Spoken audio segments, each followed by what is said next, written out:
Welcome to our college football game of the week. It's going to be the 18th-ranked Iowa Hawkeyes taking on the 17th-ranked Penn State Nifty Lions. A big-time Big Ten battle.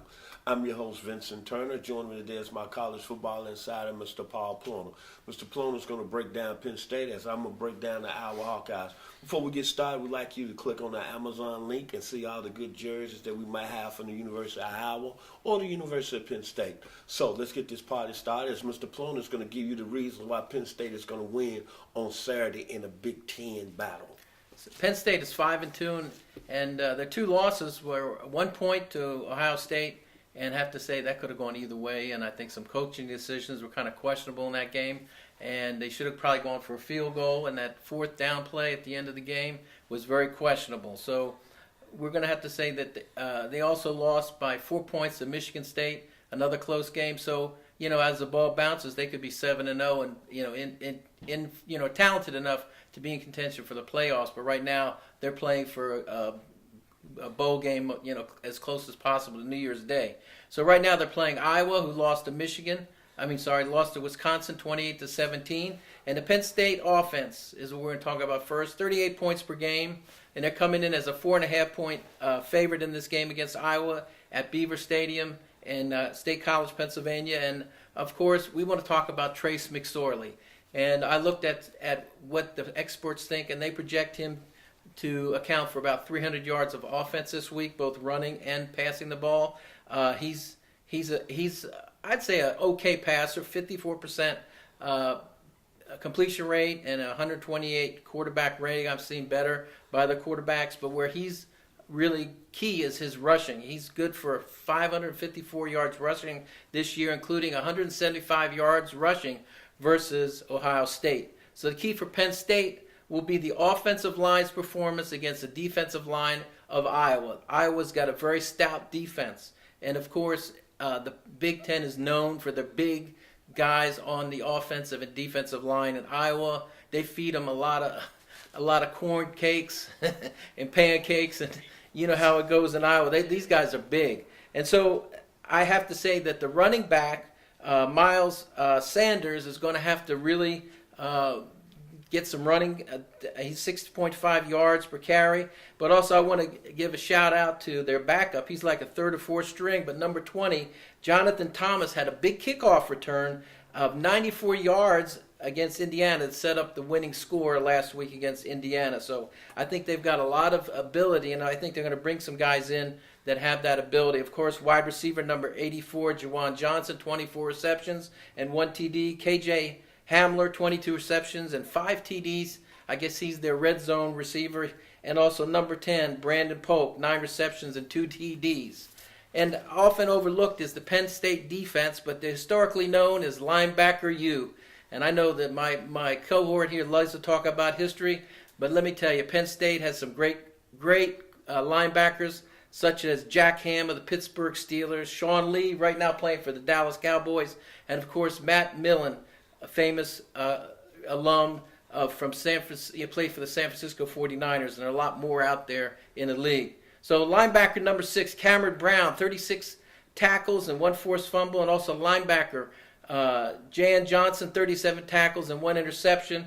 And of course, their defensive backs, number 17, Garnett Taylor, 36 tackles, 2 interceptions, and number 4, Nick Scott, 37 tackles and 1 interception. Overall, their defense so far has accounted for 3 fumble recoveries and 7 interceptions. And for over 7 games, I don't think that's a lot. So I really think that Penn State right now has got to concentrate on winning the turnover battle, and forcing turnovers. And that's the way they can win this game, I think, is more on defense versus offense. And if they can get some more turnovers. And the other key is they can't allow the yards that they've been allowing this year so far, 400 yards of offense per game. They need to step it up, make the big plays, and they need to shut down the Iowa offense, and that's their edge. This is, it's going to be a close game. You're talking about the 17th ranked team versus the 18th ranked team. It may come down to home field advantage, and I think that's why they've got a 4.5-point edge, because they give you automatic 3 points for your home at home. So really, on a neutral site, it would be a 1.5 point situation. But I'd say that James Franklin, he's a player's coach. He knows how to motivate the players. I can question, some of his decisions in the Ohio State game, but I think you learn from mistakes. He's a great coach, and I think that that he's going to step up. The team's going to step up, and they could win this game, but it's going to be close. It'll be less than 7 points. I think it'll probably be something like 27-21. Penn State will win. It's because they've got that Trace McSorley will find a way to win this game for Penn State. You brought up some good points, Mr. Ploener. A couple of weeks ago, I don't want to put you on the spot, but you was talking about firing James Franklin. Now today you say he's a good coach. I don't understand that. I know about firing him now, but yes, you did. Yes, you did. I was angry with him for some of these bad calls he made. I mean, come on, and I'm calling him out here. He needs to learn, the percentages and what making the right decisions as a coach. Okay, but I'm gonna take the Iowa Hawkeyes because number one, I love their fan base, one of the best in the country. I think defensively they one of the better defensive teams in the country, only allowing 14 points a game, 263 yards total offense. I like Parker Heath, defensive end, senior, that a lot of people haven't heard because we down here in the South, but he's one of the best defensive ends in the country. Bona fide NFL prospect. I like Amari Hooker, one of the top corners in the game. Christian Welch is coming back this week. Outstanding linebacker. Jock Holliday, Anthony Nelson. I think Iowa's going to slow Trace McSorley down a little bit in that football game. And then I'm going to say the difference is going to be Iowa's offense. Nate Stanley, 16 touchdowns, 6 INTs, bona fide NFL prospect. Noah Fant might be the best tight end in the country. Kirk Ferentz. We don't have to talk about a coach, do we? No, look what he means. You frowning and stuff, but I don't really care this evening. But I'm taking Iowa in a very close. I agree with you. It's going to be a very close football game. This is an Iowa team that could easily be in the top 10. We could be talking about them playing in a college playoff series. So I'm taking the Iowa Hawkeyes on Saturday over the Penn State Nittany Lions on the road. If you like the show, come in and share. We'll surely appreciate it. Our final words today, Mr. Ploener, your final words about the game? Well, I do think that each team, they have a lot to play for, but I think go Nittany Lions.